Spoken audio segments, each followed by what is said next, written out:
দেশে ২৪ ঘন্টায় হাম ও উপসর্গে আরও ১১ শিশুর মৃত্যু হয়েছে। মার্চ থেকে এখন পর্যন্ত মোট প্রাণ গেছে ৪৭৫ শিশুর।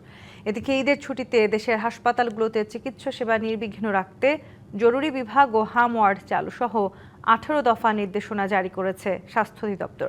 এছাড়া কোরবানি ঈদের পর হামের টিকার দ্বিতীয় ডোজ দেয়া হবে বলে জানিয়েছেন স্বাস্থ্যমন্ত্রী।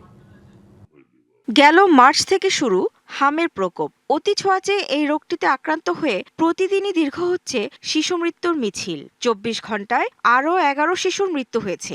এ নিয়ে প্রাণ গেছে ৪৭৫ শিশুর। নতুন করে হাসপাতালে ভর্তি হয়েছে ১৩৩৩৭ জন। এ পর্যন্ত হাম ও সন্দেহজনক মোট আক্রান্ত ৬৪৫১৫ জন। হামের প্রকোপের এই পরিস্থিতিতে ঈদের ছুটিতে চিকিৎসা সেবা সচল রাখতে ১৮ দফা নির্দেশনা জারি করেছে স্বাস্থ্য অধিদপ্তর।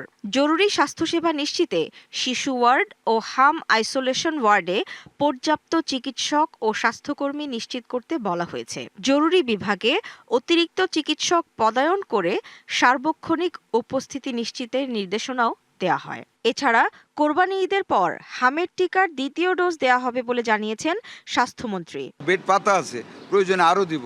এই যে আজকেও সকালে আমরা ডিস্ট্রিক্ট লেভেলে 10টা হাসপাতালে আমরা 10টা নিউনেটাল ভেন্টিলেটর, যেটা আমেরিকা থেকে আসছে, সেটার সাথে 5টা করে আমরা অক্সিজেন কনসেন্ট্রেটর দিয়েছি। হামে শিশু মৃত্যুর কারণ অনুসন্ধানে কেন তদন্ত কমিশন গঠন করা হবে না এবং মারা যাওয়া শিশুর পরিবারকে কেন পর্যাপ্ত ক্ষতিপূরণ দেয়া হবে না তা জানতে চেয়েছে আদালত।